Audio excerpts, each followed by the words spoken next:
اب جلدی جلدی سنت پہ تھوڑا عرض کرتا ہوں. ایک آیت تو ابھی پڑھ لی تھی, لقد کان لکم فی رسول اللہ اسوۃ حسنہ لمن کان یرجو اللہ, جو اللہ سے ڈرتے ہیں, والیوم الآخرہ, اللہ کے آخرت پہ یقین رکھتے ہیں, وذکر اللہ کثیرا, جو کثرت سے اللہ کا ذکر کرتا ہو. ایک دوسری آیت, ومن یطع الرسول فقد اطاع اللہ, جو رسول کی اطاعت کرے اس نے اللہ کی اطاعت کی. کیسا جملہ ہے مبارک, جس نے رسول کی اطاعت کی اس نے اللہ کی اطاعت کی. جناب تیسری آیت سورہ احزاب, اس سے پہلے سورہ نساء, اس سے پہلے سورہ احزاب, آیت نمبر 71, وَمَن يُطِعِ اللَّهَ وَرَسُولَهُ فَقَدْ فَازَ فَوْزًا عَظِيمًا, اور جو شخص اللہ اور اس کے رسول کی اطاعت کرے اس نے وہ کامیابی حاصل کر لی جو زبردست کامیابی ہے. تفسیر نہیں ہے ابھی میرے پاس, تفسیر الگ ہے ماشاءاللہ اس کی. جناب یہ آیت بھی پڑھ چکا میں, سورہ آل عمران آیت نمبر 31, قُلْ إِن كُنتُمْ تُحِبُّونَ اللَّهَ فَاتَّبِعُونِي يُحْبِبْكُمُ اللَّهُ وَيَغْفِرْ لَكُمْ ذُنُوبَكُمْ وَاللَّهُ غَفُورٌ رَحِيمٌ. اے پیغمبر لوگوں سے کہہ دو اگر تم اللہ سے محبت رکھتے ہو تو میری اتباع کرو. جناب اللہ تم سے محبت کرے گا اور تمہاری خاطر تمہارے گناہوں کو معاف کر دے گا, اور اللہ تعالیٰ بہت معاف کرنے والا بڑا مہربان ہے. حدیث پاک جناب ترمذی شریف کی, من احیا سنتی فقط احبنی ومن احبنی کان معی فی الجنہ, جس نے میری سنت کو زندہ کیا اس نے مجھ سے محبت کی, اور جس نے مجھ سے محبت کی وہ جنت میں میرے ساتھ ہوگا. کیا چاہیے بھائی؟ اور اگر آپ صلی اللہ علیہ وسلم فرماتے جنت میں رہے گا, بھائی کام بن گیا نا, جنت میں میرے ساتھ رہے گا. نقل پر کہ حضرت والا ہی بیان کر سکتے ہیں, اللہ والے علماء بیان کر سکتے ہیں, میں کیا کر سکتا ہوں, شیخ کا بندر ہوں, نقل کرتا ہوں, اللہ تعالیٰ اصل بھی کرا دے. ایسا حضرت کا انداز, ایسا مٹھاس بھری ہوئی تھی, میرے ساتھ رہے گا, سنت کی اتباع. پھر آگے جو حدیث واقع ہے دیکھیے, اللہ اکبر. حدیث شریف ہے, بگاڑ کے وقت سنت تھامنے والے کو 100 شہید کا ثواب ملے گا. من تمسک بسنتی عند فساد امتی فلہ اجر 100 شہید. جس وقت میری امت میں دین کا بگاڑ پڑ جائے اس وقت جو شخص میرے طریقے کو تھامے گا اس کو 100 شہیدوں کا ثواب ملے گا. 100 شہیدوں کا ثواب. آج تو پلیٹ صاف کرنے پر بھی مذاق اڑایا جاتا ہے.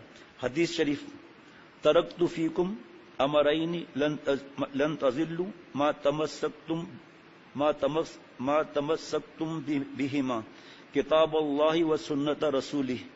میں تم لوگوں میں ایسی چیز چھوڑے جاتا ہوں, مشکات شریف صفحہ 186, کہ اگر تم اس کو تھامے رہو گے تو کبھی نہ بھٹکو گے. اللہ کی کتاب یعنی قرآن مجید, اور اللہ کی رسول کی سنت یعنی حدیث پاک. حضرت حاجی امداد اللہ مہاجر مکی رحمۃ اللہ علیہ کا ملفوظ ہے, سید الطائفہ شیخ العرب والعجم حضرت حاجی امداد اللہ صاحب مہاجر مکی رحمۃ اللہ نے فرمایا, ہمارے سلسلے میں وصول اللہ تعالیٰ تک پہنچنا اسی لیے بہت جلد ہو جاتا ہے کیونکہ یہاں پر اتباع سنت پر عمل کرایا جاتا ہے. سنت کی اتباع, بار بار سنت کی اتباع. اب کام تو ہمیں کرنا ہے نا, شیخ تو بتا دیتا ہے بس راہ پر چلنا, راہ رو تیرا کام ہے. شیخ لے چلے گا تجھے دوش پر کندھوں پر, راہ رو یہ تیرا خام خیال ہے. یہ ہمیں چلنا ہے نا. اب جو پتہ چل گیا سنت, اب تو اور معاملہ بھی ہے, اسی پر ہم اکتفا کرتے ہیں کہ ہمارے راستے میں, ہمارے سلسلے میں طریق اللہ جلدی مل جا, وصول اللہ جلدی مل جاتا ہے کیونکہ یہاں اتباع سنت کرائی جاتی ہے, اس کو سمجھایا جاتا ہے. حضرت کی کتاب اگر نہیں ملی ہو تو آپ کی ذمہ داری ہے سنت میں کتاب پہنچا دیجیے گا. بس اس کو دیکھ کر عمل کرتے جائیں. پھر جب گھر جائیں تو اس وقت یا جو بھی طریقہ ہوتا ہے کمپیوٹر سے ہر دعا نکال لیں. ایک شخص نے حضرت سے عرض کیا کہ حضرت جی, لکھا ہوا ہے تربیت عاشقین خدا میں یہ خط, کہ مجھے یاد نہیں رہتی دعائیں, میں پریشان ہوں, کب پہنچوں گا؟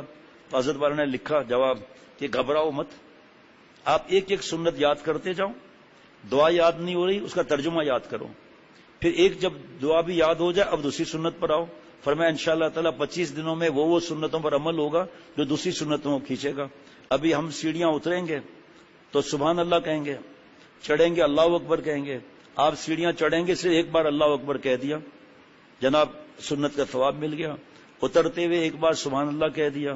مسجد میں تو آپ موجود ہی ہیں, ہم جب مسجد سے باہر نکلیں گے تو 4 سنتیں ادا کر کے نکلیں گے. جب اللہ لائیں گے 5 سنتیں ادا کر کے ہم آئیں گے. دروازوں پر لکھی بھی ہوئی ہے واش روم جا رہے ہیں جہاں شرعی عذر ہے آپ کا اعتکاف والوں کا, ورنہ لال لائن لال بارڈر ہے اس سے نکلنا نہیں ہے. لیکن آپ جا رہے ہیں سنت اس کے لیے واش روم کے لیے تو سامنے سنتیں پڑھتے ہوئے جائیں, فائدہ ہوگا. واش روم کی سنتیں وہ کتاب میں لکھا ہوا ہے. داخل ہونے کی سنت الٹا پیر, پہلے دعا مانگنی ہے, اس کا الٹا پیر پھر سیدھا پیر. کپڑے اتاریں گے پہلے الٹا پھر سیدھا, پہنیں گے سیدھا پھر الٹا. دیکھو چپل پہنیں گے سیدھا الٹا, اتاریں گے الٹا سیدھا. حضرت شاہ ولی اللہ صاحب رحمۃ اللہ علیہ سے کسی نے کہا حضرت اس طرح تو مشکل ہوگی. پر مشکل کیا ہے, ذہن میں رکھو بڑھیا اور گھٹیا. مسجد کیا ہے, بڑھیا ہے, دنیا گھٹیا ہے, الٹا پیر نکالیں گے. واش روم اس جگہ سے گھٹیا ہے, الٹا پیر رکھیں گے, باہر نکالیں گے سیدھا, مسجد بڑھیا ہے سیدھا. فرمایا اسی طرح یاد آ جائے گا. اور مولانا عبد الحمید صاحب ساؤتھ افریقی حضرت ان سے بیان کراتے تھے تو انہوں نے یہ سنت سکھائی, حضرت والا کی سکھائی ہوئی کہ کپڑا اتارتے پہلے الٹا پھر سیدھا, پہنتے ہوئے سیدھا پھر الٹا. فرمایا تیسرا طریقہ بھی یہ ہے کہ کمرے کا دروازہ بند کر دیں, 2 کرسیوں کے بیچ میں پاجامہ لٹکا دیں, پھر واش روم سے لے کر باہر نکلے بھاگتے ہوئے دونوں پیر اندر رکھ دیں. دیکھو حضرت ہنساتے کیسا تھے ہم لوگوں کو کہ اب یہ ہوگا کرسی ٹوٹے گی آپ کی مرضی, سر پھٹے گا آپ کی مرضی, پاجامہ پھٹے گا آپ کی مرضی. جب پہننا یہ تو سیدھا پھر الٹا نا بھائی. اسی طرح کرتا, اسی طرح بنیان, اسی طرح صدری, اسی طرح جو بھی. ارے بھائی جب صبح اٹھ کر وہ پڑھ لینا, اٹھ کر جب ہم یہ آنکھیں ملیں گے نا تو ایک دن آئے گا کہ سبز گنبد, کبھی جالی مبارک, کبھی مدینہ شریف کا تصور رہے گا. اور اٹھتے ہی ہم لوگ حرام کام کرتے ہیں. سنت کی فرض کریں سنت جو ہے نا نہیں پڑھی. ایک مثال ہے, حضرت شیخ الاسلام مفتی تقی عثمانی صاحب دامت برکاتہم فرماتے ہیں مجھے غم ہے اپنے علماء دوستوں پر جو کہتے ہیں سنت کی دعا نہیں پڑھی تو گناہ تو نہیں ہوگا نا. فرمایا کاش ان کو یہ معلوم ہو کہ کس کی زبان مبارک سے یہ دعا نکلی ہیں, کاش ان کو ترجمہ آتا ہے. ہر دعا میں کہیں اللہ سے مانگا ہے, کہیں اللہ سے پناہ مانگی ہے, تو یہ ایسی بات کرتے ہیں. اذان کے جواب کا بھی مل جائے گا آج سے انشاءاللہ تعالی عمل. تو فرمایا کہ یہ سنتوں پر عمل کرتے جائیں گے, بدعت کا, شرک کا, گناہوں کا کیچڑ صاف ہوتا چلا جائے گا. اور یہ اللہ سے دوستی, نقش قدم نبی کے جنت کے راستے, درود شریف پڑھ لیجئے. نقش قدم نبی کے جنت کے راستے اللہ سے ملاتے ہیں سنت کے راستے. پہلے اللہ پر جل جلالہ کہنا واجب ہے. بس یہ آج سے شروع ہو جائے.